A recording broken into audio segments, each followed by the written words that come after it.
October 1981. Studio 1, NBC Burbank. The red tally light blinked on camera 2, and somewhere in the control room, a line producer reached for the telephone. Johnny Carson had been doing this for 19 years. He knew how to handle drunks, how to deflect politicians, how to rescue a dying segment with nothing but a raised eyebrow and 7 seconds of silence. He understood the architecture of live television, the way 3 cameras created the illusion of intimacy for 11 million people, the way his desk functioned as both barrier and command post, the way a guest's career could pivot on whether he leaned forward or leaned back. But on that October night, when a 29-year-old comedian from San Francisco bounded through the curtain doing a Russian accent, then a Scottish accent, then the voice of a confused German tourist, Carson did something he rarely did on camera. He laughed without controlling it first. Robin Williams had appeared on The Tonight Show twice before. Both times Carson had done what he always did, offered the spotlight, stepped back, let the guest perform, then reclaimed the rhythm before things went too far. It was a magic trick, repeated 5 nights a week for 2 decades.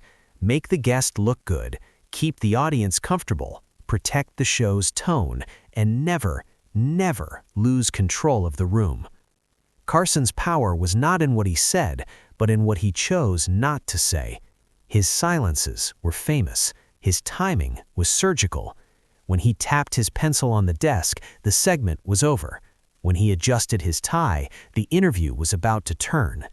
The desk itself had become a symbol of something larger, a piece of furniture that represented order, authority, the promise that no matter what happened in America that day, Johnny would be there at 11:30, steady and unshakable. But Williams did not understand furniture as metaphor. He understood energy as currency, and that night he arrived with more of it than the studio was built to contain. The Tonight Show was not designed for chaos. It was engineered for the opposite: controlled spontaneity, rehearsed ad-libs, carefully timed laughter. Every segment was blocked. Every camera move was planned. The band knew when to swell. The audience knew when to applaud. Even Carson's famous improvisations were built on a foundation of preparation so deep that it looked like ease. This was not a variety show. This was not sketch comedy. This was a living room conversation broadcast to a nation that had agreed, implicitly, to trust one man's judgment about what was funny, what was interesting, what was worth their time before sleep.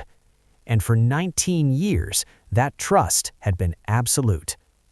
Williams came out fast. He was already talking before he reached the couch. Something about having just landed, about airports, about the voices in his head that never stopped.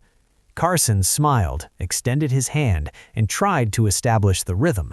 But Williams was already gone, bouncing between characters, accents, impressions, physical comedy that required him to leave the couch, crouch on the floor, gesture wildly toward the audience, then return to his seat, only to launch into another bit before Carson could ask the first question.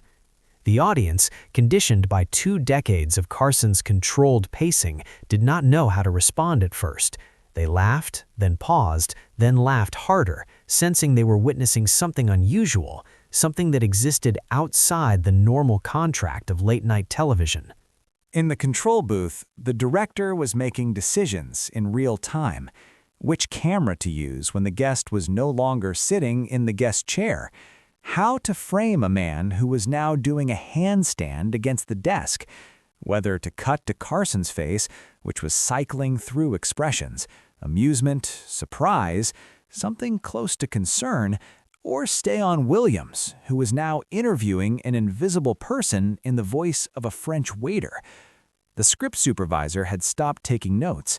The segment producer, standing behind the director, was trying to calculate how much time was left, whether they could stretch the segment or whether they needed to cut to commercial early, and what it would mean if Carson, for the first time in recent memory, could not regain control of his own show. Security had been stationed in the wings since 1972, after a minor incident involving a musician and a disputed contract. Their role was vague, protective, rarely invoked. But that night, one of them stepped closer to the stage entrance, within sight of the cameras, his posture shifting from relaxed to alert. It was not that Williams was threatening, it was that the situation had become illegible. The rules that governed every other Tonight Show appearance, the unspoken agreement that the guest would perform within the format, not against it, were no longer in effect. And in the absence of rules, someone in authority had to decide whether what they were seeing was brilliant or breaking. Carson, for his part, was doing something he almost never did. He was reacting, not hosting, not steering, reacting. His laughter was genuine, unfiltered, the kind of laugh that made his shoulders shake and his eyes close. He tried twice to ask a question, but Williams was already 3 topics ahead, now doing an impression of Carson himself, then switching to Ed McMahon, then becoming an astronaut, then a televangelist, then returning to his own voice just long enough to say something sincere about comedy before disappearing into another character. The desk, that symbol of control and order, had become irrelevant. Williams was not sitting behind it or across from it. He was circling it, leaning on it, ignoring it entirely. And Carson, the man who had spent 19 years using that desk as the anchor point for American late-night television, was left holding a pencil he no longer needed in a format he no longer controlled. The audience understood before Carson did. They were not watching an interview. They were watching a transfer of power. Not permanent, not hostile, but undeniable. For those 8 minutes, the show belonged to Williams, and Carson, rather than resist it, let it happen. He leaned back, he laughed, he gave the floor over, and in doing so, he did something more generous than steering a segment to safety. He recognized that what was happening was more important than the format that contained it. When the segment finally ended, not because Carson reclaimed control, but because the clock simply ran out, Williams shook his hand, still talking, still moving, and disappeared backstage. Carson turned to the camera, adjusted his tie, and said something brief and understated, a single sentence that acknowledged what the audience had just seen without explaining it. Then he introduced the next guest, and the show continued, and by the time the credits rolled, the machinery of live television had reassembled itself around the hole Williams had left in its center. But something had shifted. The producers knew it. The network knew it. And Carson, who had spent 2 decades defining what late-night television could be, knew it too. The format he had perfected, the calm, controlled, conversational rhythm that had made him the most trusted man in American entertainment, was suddenly not the only option. There were performers who could not be contained by a desk, by a format, by the invisible architecture of live television. And the question was not whether those performers were good or bad, funny or dangerous. The question was whether the format itself could survive them. NBC received calls the next morning. Some viewers complained that the segment was too chaotic, that Williams had been disrespectful, that Carson had lost control. Others called to say it was the funniest thing they had ever seen on television. The Tonight Show had always been a mirror, not of what America was, but of what it wanted to be. Comfortable, witty, in control. Carson's genius was making that mirror feel natural, making the performance of ease look effortless. But Williams had cracked the mirror, just for a moment, and revealed something underneath, the wiring, the effort, the machinery that made the illusion work. Carson invited him back, not immediately, but within the year, and when Williams returned, the producers were ready. They built extra time into the segment. They briefed the director on camera angles that could handle movement. They accepted that Williams could not be hosted in the traditional sense. He could only be given space and then documented. And Carson, who had built his career on control, learned to do something harder. He learned to let go at the right moment, to recognize when the show was better served by stepping aside than by steering. The desk remained. The format remained. But the philosophy underneath had changed. It was not that Williams was trying to destroy The Tonight Show. It was that his comedy came from a place that could not be reconciled with the show's architecture. He was not performing for the camera. He was not playing to the audience.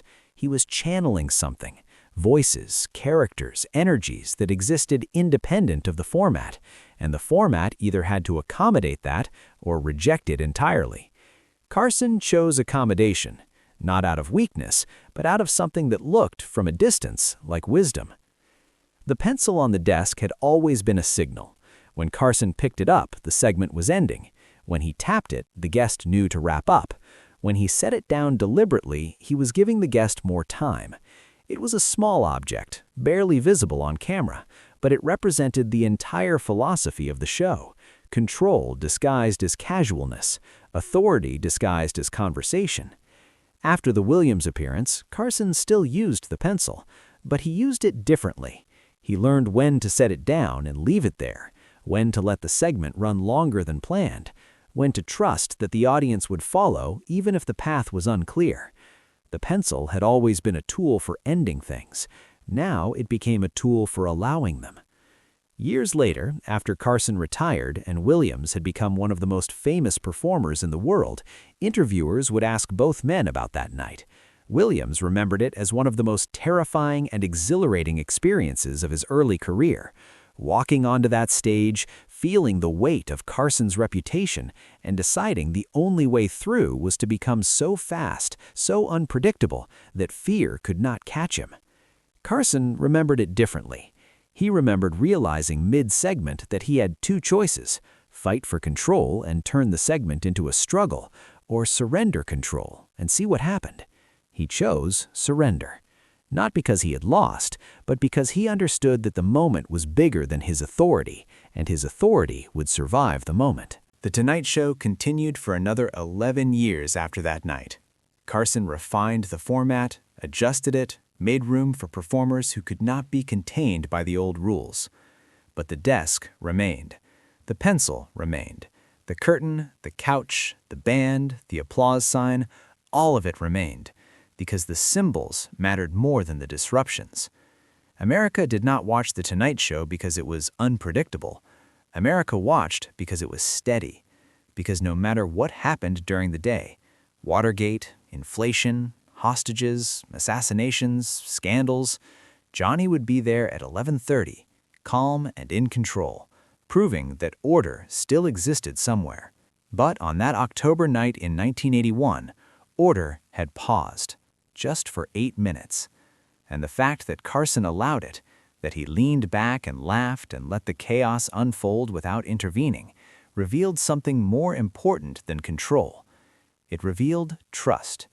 Not trust in the format, but trust in the audience's ability to handle something unfamiliar. Trust that the show was strong enough to survive a moment of wildness. Trust that authority does not come from rigidity, but from knowing when to bend. The red tally light blinked off. The applause sign glowed.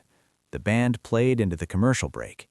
And somewhere in the control room, a line producer hung up the telephone, exhaled, and made a note in the rundown for next time. Williams, double segment, no hard out, let it breathe.